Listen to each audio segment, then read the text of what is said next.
Nesse vídeo aqui eu vou falar um pouco sobre o que são as ETFs e quais as vantagens de investir nesses ativos. Bem, gente, a primeira coisa que a gente precisa saber é o que é uma ETF, tá? Essa sigla aí significa Exchange Traded Fund, tá? Então, elas são também conhecidas aqui no Brasil como fundos de índice. E esses fundos, né, eles são similares aos fundos de investimento, mas eles são negociados em bolsa de valores. Você consegue comprar eles por um ticket, né? Então a gente tem lá o BOVA11, enfim, vários outros aí, mas esse é o mais conhecido aqui no Brasil, beleza?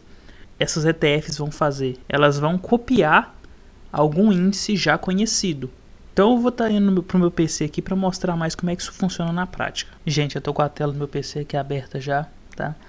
E eu pesquisei aqui direto no Google o índice Bovespa, beleza? Então existe uma dúvida muito comum, que é a seguinte: a diferença do índice para ETF, não é só eu comprar o índice? Então, na verdade, o índice é só uma ferramenta de medida, né, que é criada. Então, por exemplo, a gente tem um índice Bovespa, né, que é muito famoso aqui no Brasil, e ele representa um mix de ações, né, do nosso mercado brasileiro. E aí, quando a gente vê o preço dele caindo ou subindo, isso representa a variação do preço dessas ações, né, no decorrer do tempo, beleza? Então percebam uma coisa, eu não consigo comprar a Bovespa, tá? E aí, como é que eu compro o Bovespa então se eu quiser comprar? Bem, aí é que entra o ETF. O ETF ele vai simular algum índice qualquer, né? Ele vai seguir a carteira, ou seja, aquele mix de ações criados pelo índice, e aí eu consigo ter esse índice, né, e acompanhar a variação de preço dele com o meu dinheiro, beleza? Então, só para mostrar um pouco mais essa diferença aqui, ó, esse aqui é o índice Bovespa. Olha só, essa aqui são todas as ações, né, várias ações da Bolsa Brasileira que estão nesse índice, e perceba o seguinte, olha só, ó, Itaú Unibanco representa 6% do Ibovespa, né? Magazine Luiza representa 2%, tá aqui, do Ibovespa. Então é como se eu tivesse, por exemplo, sei lá, eu tenho R$1.000 e aí eu pegasse lá, eu quero pegar 3% desses R$1.000 e comprar de Ambev. Eu quero pegar 0,4% e comprar de Alpargatas, beleza? Então o índice ele vai fazer realmente esse mix. Então, e existem vários mix diferentes, né? Tem o mix SP500, né? Muito famoso nos Estados Unidos, que representa as 500 empresas, né, maiores lá. Tem um índice de small caps que a gente tem aqui, etc. Então, se eu quiser comprar esse índice, se eu quiser simular esse índice, como é que eu faço? Bem, eu compro um ETF que segue à risca esse índice. Então, o ETF vai fazer o que por mim? Ele vai pegar, né, o dinheiro de todas as pessoas que comprarem um ETF e vai fazer a distribuição exatamente como está aqui no índice que eles estão seguindo, beleza? Para ser ainda mais claro, né, eu abri aqui, por exemplo, o BOVA11. O BOVA11 é uma ETF, né, que simula o índice do Ibovespa, beleza? Então ele vai variar mais ou menos parecido com o Ibovespa ao longo do tempo, obviamente porque ele tem todas as ações que estão no Ibovespa, beleza? E aí, enfim, ele varia e eu tenho o ticket dele, que é o BOVA11 aqui, eu consigo comprar ele, né, em qualquer que seja minha corretora aí, beleza? Então vamos às vantagens aqui dos ETFs. Eu vou sair do meu computador aqui. E aqui eu já voltei com, né, a vantagem mais perceptível, que é a questão da praticidade, tá? Quando você quer simular um índice que seja, e você tem um ETF que já faz isso por você, é muito mais fácil. É igual eu falei, se você tivesse que simular o Ibovespa na prática, você teria que ir lá comprar 3% de Magazine Luiza, né, igual eu mostrei. Isso aí fica impraticável, dependendo do tamanho do índice, igual SP500, 500 empresas. Então, nesse sentido aí, a ETF é muito prática, tá? Mas perceba também que se você quer uma coisa mais específica, né, mais maleável, digamos assim, por exemplo, eu não quero 3% de Magazine Luiza, eu quero só 2%. Então, né, você teria mesmo que operar manualmente, né, porque a ETF te dá todo aquele mix, né, já pronto. Uma segunda principal vantagem é diversificação. Igual eu falei, né, às vezes investindo em um ativo só, você consegue uma diversificação bem grande, né? 500 empresas aí, é igual o SP500, por exemplo. Então, né, é muito bom para pessoas que querem diversificar e enfim, né, não tem todo esse tempo para poder tá cuidando, né, verificando a carteira. Eu quero só me afiliar a algum índice, né? Eu compro um ETF e me mantenho bem, entendeu?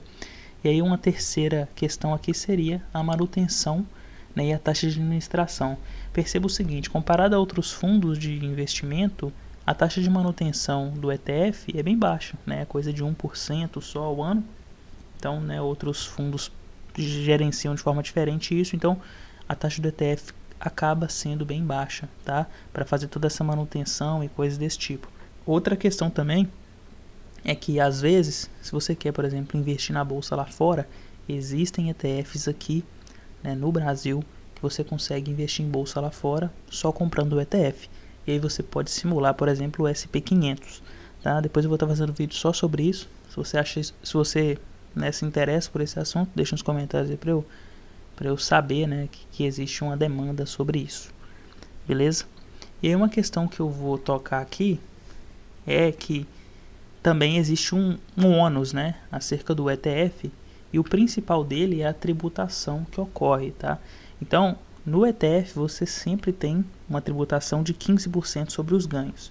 Então, quando você for vender no futuro o seu ETF, você paga 15% do lucro, né, sobre a valorização que você teve ali daqueles ativos, né, que estão dentro do ETF, beleza? Então você paga 15% sobre os ganhos que você teve.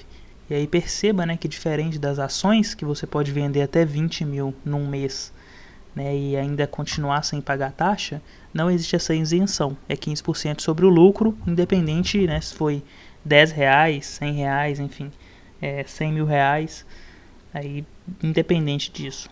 Então, assim, uma coisa recomendada é, né, primeiro, se o índice que você estiver querendo simular, ele não tiver muitos ativos, né, for fácil você simular ele manualmente, e se os seus investimentos, né, eles não forem passar de 20 mil reais ao mês, é possível que você simule, né, manualmente e evite essa taxa de tributação aí, né. É claro que se a venda passar de 20 mil em um mês, você vai ter que pagar 15% de qualquer forma, pelas ações que você tem. Só que, né, se você for vender uma quantidade menor, você consegue fugir dessa porcentagem aí. E eu acredito que isso seja muito interessante, né, para investidores iniciantes, que têm menos dinheiro aportado e que pretendem fazer movimentações financeiras menores. Inclusive, né, se você for um investidor iniciante ou intermediário, tem um link aqui na descrição de um curso muito bacana, né, que ensina todas as nuances do mercado financeiro, né, desde do início do mercado, da psicologia, também sobre renda fixa, sobre renda variável, te dá um overview sobre tudo, tá? É um curso que eu fiz no meu início para entender um pouco mais sobre esse mercado, e eles estão com uma promoção muito bacana, tá? Eles estão dando o curso mais 5 books, né, por um preço bem acessível. Então eu aconselho você a estar dando uma checada aí embaixo, né? Se você for um investidor intermediário, né, talvez esse seja o pulo do gato para você melhorar ainda mais os seus investimentos. Então, gente, é isso que eu tinha para falar para esse vídeo, tá? Espero que vocês tenham gostado do conteúdo. Como eu disse anteriormente, ETF é muito útil, né? É bom para simular os índices, né? Mas você consegue aí também, dependendo de como é que você estiver animado para fazer também, você consegue simular, né, manualmente, comprando as ações e recriando o índice você mesmo, tá? Você tem que só entender o que talvez faça mais sentido para você, né? E o que vai te ser mais satisfatório para você, beleza? Se você gostou do vídeo, né, eu peço que você compartilhe o vídeo e também se inscreva para receber mais material, beleza? Obrigado, tchau.